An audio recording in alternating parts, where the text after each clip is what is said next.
T'as lu Jack et le haricot magique? Je l'ai lu quand j'étais môme. Pourquoi? Un sac à merde, le Jack. Il va dans le château du géant. Il lui pique sa harpe, sa poule qui fait des œufs d'or. Le géant lui court après pour essayer de récupérer ce qu'il lui a fauché. Et pendant qu'il descend le long du haricot, Jack coupe la tige et il le tue, ce petit enfoiré. Quel connard. Bienvenue dans cette troisième partie de notre rétrospective sur Jack et le haricot magique. Il est grand temps d'analyser les différences entre le conte et les adaptations à l'écran.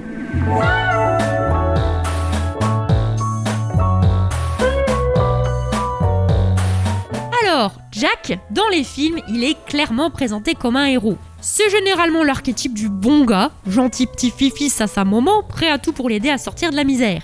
Il est donc plutôt altruiste, mais aussi intrépide, puisqu'il part à l'aventure sans hésiter une seconde. Bref, un CV pratiquement impeccable.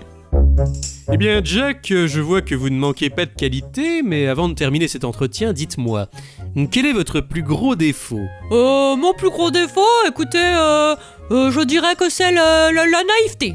La naïveté. Oui, j'ai tendance à croire tout ce qu'on me dit et faire tout ce qu'on me demande sans remettre quoi que ce soit en question. Genre si je vous dis de vous jeter d'une falaise... Non, mais faut pas déconner, hein, j'ai un minimum d'instinct de survie quand même. Mais si je vous dis qu'en mâchant ce chewing-gum magique, vous aurez le pouvoir de voler et que... Ouais, bon, il y a éventuellement un défaut qu'on lui accorde bien volontiers, c'est d'être un tantinet crédule, parce qu'il va quand même accepter un marché qui pue l'arnaque à 7 lieues, hein. Mais bon, c'est pas grave, il est jeune et candide, c'est limite mignon, quoi. Mais comme on l'avait déjà évoqué dans la première partie, la véritable histoire de Jack, elle est peu reluisante. Suffit de se mettre à la place du géant et ça prend un sens radicalement différent. Imaginez, vous êtes peinard chez vous, en train de faire vos comptes, après un bon repas, et puis à l'heure de la sieste, vous vous rendez compte qu'il y a une espèce de lilliput qui vous cambriole, vous essayez de rattraper le voleur, en vain, et là, il vous assassine, tout simplement. Il a tué le géant? Il le pourchassait, alors. Oui, mais Jack l'avait volé. Le géant essayait juste de récupérer ce qui était à lui et il l'a tué pour ça. Elle est nulle, cette histoire. T'as raison. Alors oui, la question de la morale du conte, on n'a pas attendu les films pour y réfléchir. Elle s'est posée dès le 19e siècle. Faut savoir qu'à ce moment-là, en Angleterre, il y avait tout un discours de la société puritaine britannique qui était très inquiète de la dangerosité des contes de fées. Alors ça vient d'une idée de départ qui traîne depuis le 18e siècle, comme quoi nourrir l'imagination des mouflets, ça va en faire des rêveurs, des illuminés qui croient à la magie, et qu'il faut plutôt leur faire des histoires concrètes et réalistes, et surtout sans aucune ambiguïté morale. Pour rappel, c'est ce qu'on avait abordé dans la première partie, avec la fameuse version du conte signée Benjamin Tabard, qui en fait s'appelait Sir Richard Phillips, mais bon, peu importe. Ce qu'il faut retenir, c'est que c'était un mec qui était pas très fan d'histoires cheloues et immorales. Et en résumé, c'est à lui qu'on doit la version héros purifié au savon du petit Jack. Il était une fois un garçon qui s'appelait Jack. Sa détermination, sa persévérance et son sens du sacrifice en ont fait un véritable héros.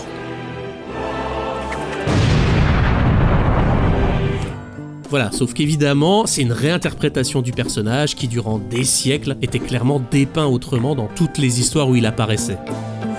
Le fait est que Jack, c'est un personnage archétypal du folklore anglais. Il apparaît dans plein d'histoires et généralement, il est loin d'être une figure positive. Il est souvent décrit comme étant feignant, un peu stupide, égoïste. C'est un héros du peuple qui triomphe par des entourloupes plutôt que grâce à sa grandeur d'âme. Dans le conte traditionnel de Jack et le haricot magique, il est surtout vénal. C'est sa motivation première pour récidiver avec la cambriole. Il est motivé par l'appât du gain. Pas comme dans la version signée Tabard, où là c'est la soif de justice qui le guide pour venger son papounet. Il est de ton devoir de reconquérir le château pour ta mère. Mais la tâche est difficile et pleine de dangers, Jack. As-tu le courage de l'entreprendre ? Je ne crains rien quand je fais le bien, dit Jack. Alors, dit la dame au bonnet rouge, tu es de ceux qui tuent les géants. En même temps, quand on lit cette version hyper moralisatrice de Tabard, des fois c'en est complètement risible. Parce que le moindre passage où Jack est pas un garçon exemplaire, il y a une petite remarque brodée entre parenthèses pour lui redorer le blason. Jack sortit doucement de l'armoire et, prenant les sacs d'argent, qui étaient les siens, car le géant les avait volés à son père, il s'enfuit.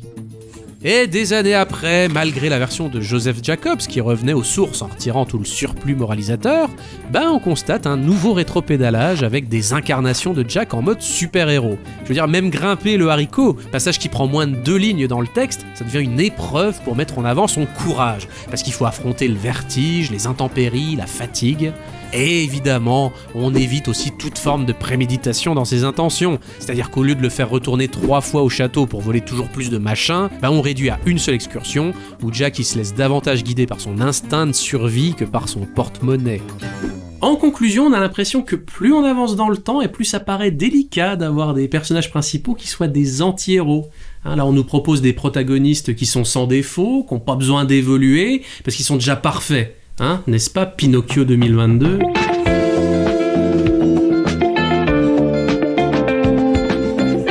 Alors oui, on vient de dire que Jack, il est super vertueux dans les films les plus récents, mais on n'a pas abordé sa quête à proprement parler. La mission de Jack dans les films, souvent, ça passe par divers sauvetages. On a de la princesse en détresse, des villageois maltraités, des royaumes entiers en péril.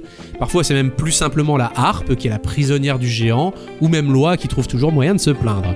Lorsque Jack redescend sur Terre avec son pactole, c'est pas rare non plus de voir une foule de paysans l'accueillir et danser autour du haricot, sous-entendu ils vont pouvoir bénéficier d'une part de son butin. Les villageois, ils vous acclament comme des villageois. Hurrah ! Mais le conte d'origine, il présente la quête de façon radicalement différente. En vrai, personne n'a spécialement besoin d'être sauvé, même que la harpe elle est plutôt dans le camp du géant, puisqu'il n'hésite pas à sonner l'alarme au moment du larcin. Il y a des bandits dans la salle des trésors, un garçon de ferme qui sent mauvais et un chien plein de puces. Bien entendu, tout le pognon qu'il récupère, c'est uniquement pour lui et sa maman, c'est pas Robin des Bois le cum. Et alors, autant il est vénal, par contre, il est certainement pas avare, parce que le flouze de la première expédition, il le flambe en 2-2 sans se soucier du lendemain. C'est même pour ça qu'il entreprend une deuxième razzia pour repiquer plus d'oseille à la Goliath National Bank. Mais le plus important dans tout ça, c'est le point de départ. Comment Jack entre en possession des fameux haricots qui seront à l'origine de son aventure ? Une poignée de haricots ? Magique, mon garçon. Qui bien vite apporteront santé, bonheur et richesse à une pauvre veuve et à son fils. Le préambule, c'est que Jack, il joue son destin au petit bonheur la chance. On est très loin d'un appel à l'aventure pour aider son prochain. En vérité, lorsqu'il échange sa vache pour des haricots, c'est juste un gros coup de poker. Rien ne lui garantit que ce sera payant, mais il joue les jeunes entrepreneurs en herbe et prend un risque égoïste à l'encontre de la volonté de sa mère. Un brillant exemple de la Startup Nation à coup d'investissement sur la spéculation. Cet aspect capitaliste, il apparaît surtout dans la version de Jacobs, ce qui est logique puisqu'on est fin 19e en Angleterre où l'idéologie est triomphante avec une belle mise en avant des valeurs de la bourgeoisie. C'est la grande mode de la survie du plus apte, théorie sociale et économique dérivée de celle de Darwin, qui correspond très bien à l'éthique du capitalisme. C'est d'ailleurs assez marrant de comparer avec la version de Tabar, qui elle, en revanche, témoigne d'un autre temps, plus proche des idées aristocratiques, puisque Jack, dans cette variante, on lui révèle qu'il est le fils d'un seigneur et qu'il doit récupérer son dû. C'est juste du bon gros népotisme en fait.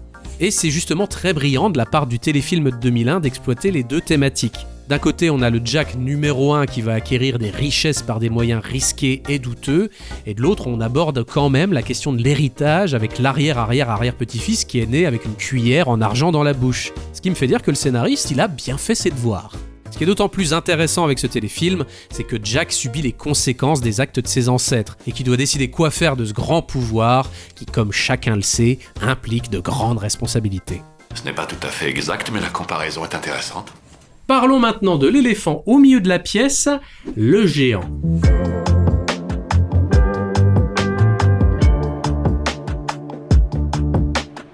Dans les films, on a généralement deux cas de figure. D'un côté, le monstre malveillant qui mange des bébés au petit déjeuner, et de l'autre, le grand nigaud qui hausse le ton mais qui a pas un mauvais fond.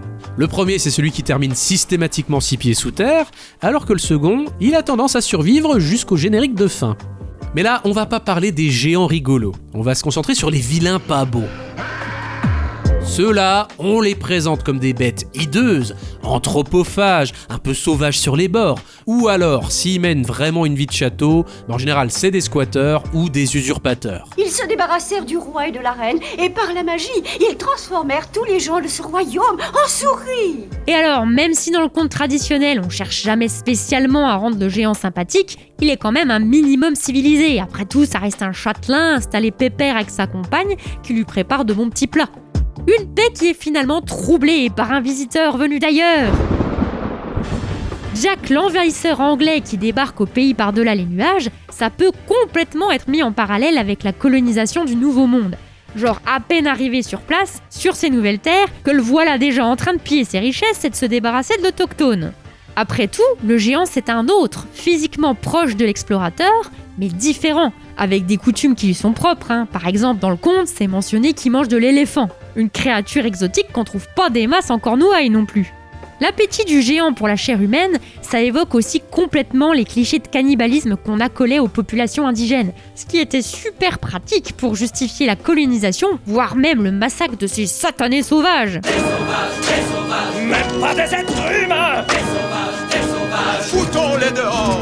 Et surtout, le géant, il a une tirade bien à lui, reprise dans pratiquement toutes les adaptations. Fee, fi, fo, fum, I smell the blood of an Englishman. Fee, fi, fo, fum. Fee, fi, fo, fum. Fee, fi, fo, fum. Bon, par contre, des fois, niveau doublage, Fee, fi, fo, fum, ça passe pas toujours très bien. Fee, fi, fo, fum. Et puis c'est pas mieux concernant l'odeur du sang d'un Englishman, qui passe souvent à la trappe. Je sens la chair d'un petit galopin. Un galopin. Alors oui, c'est pas toujours traduit correctement, mais normalement il précise bien sentir le sang d'un homme anglais, ce qui caractérise bien Jack comme étant un étranger. En bref, un parallèle qui paraît d'autant plus cohérent que le conte traditionnel du haricot magique, il a pris racine en plein dans l'époque du développement colonial de la Grande-Bretagne et du triomphe de l'impérialisme. Et on va encore revenir au téléfilm de 2001, décidément, mais là aussi, on voit toute une analogie qui va dans ce sens. L'intrigue est basée sur une déformation des faits historiques, on y voit les géants déshumanisés, dépossédés de leurs biens par un anglais manipulateur, leur terre finit par être entièrement consumée, alors qu'en parallèle, c'est la foire à l'abondance chez les pilleurs qui font sortir de terre une ville casino démesurée. C'est pas possible, on s'est trompé d'année. Et si la vérité reste enfouie durant des centaines d'années, elle finit par ressurgir aux yeux des nouvelles générations, à présent accablées de honte envers les actes inhumains commis par le passé. J'ai honte d'admettre que ce n'est pas la bonne histoire que l'on raconte depuis des années. S'il vous plaît, permettez-moi de réparer cette injustice. Le message est d'autant plus amer qu'on apprend vers la fin que ce sont les géants eux-mêmes qui avaient offert les haricots aux humains, dans l'idée de partager leurs richesses et leur culture avec eux, sans imaginer une seconde qu'ils garderaient tout pour leurs pommes, bonnes poires qu'ils étaient. Mes actions se sont retournées contre notre monde, mais... Ce sera parfait la prochaine fois. On retrouve aussi quelques éléments de la thématique dans le blockbuster de Singer, alors qu'on apprend que les géants peuvent être contrôlés par magie grâce à une couronne forgée par les hommes. La couronne. Oui, la couronne. Il y a Stanley Tucci qui essaye justement d'en tirer profit en constituant une armée d'esclaves et ainsi tenter de conquérir le monde. Dis Cortex, tu veux faire quoi cette nuit? La même chose que toutes les nuits, Minus, tenter de conquérir le monde. Alors ça se tient d'autant plus qu'à la toute fin, le fameux artefact suprémaciste là, on nous montre qu'il traversera les âges jusqu'à devenir la véritable couronne de Saint-Édouard. Le gouvernement anglais mit la main dessus puis les apporta ici dans la tour de Londres pour les mettre sous clé et sous surveillance permanente. Bien, on laisse passer, on laisse passer. Alors, je doute fortement que cette fin, elle était vraiment censée évoquer l'histoire de la colonisation, à mon avis c'était un bête clin d'œil sans arrière-pensée, mais c'est quand même sacrément intriguant que le machin magique qui permet de soumettre les barbares se révèle être un des attributs des souverains d'Angleterre. Tu nous as jamais dit ce qu'est devenu la couronne. La couronne? Oui, et si les géants reviennent? Soyez tranquille. Elle est dans un endroit bien gardé. Peux-tu nous raconter encore l'histoire des géants? Encore? D'accord, mais c'est la dernière fois pour ce soir. Jack et le haricot magique, c'est une œuvre controversée sur plusieurs aspects, et on remarque que si la plupart des films se contentent de transformer l'aventure en quête épique pleine d'amour, d'amitié et de bonnes intentions, mais il n'y en a vraiment qu'une seule qui sort du lot, c'est le téléfilm de Brian Henson. Là où c'est vraiment malin, c'est que l'histoire originale a été conservée, permettant à la fois d'être fidèle aux matériaux de base, tout en créant une suite à l'aventure, dans laquelle on peut se permettre de proposer un nouveau message, une sorte d'autocritique qui correspond à l'évolution des mœurs, mais dans le bon sens du terme.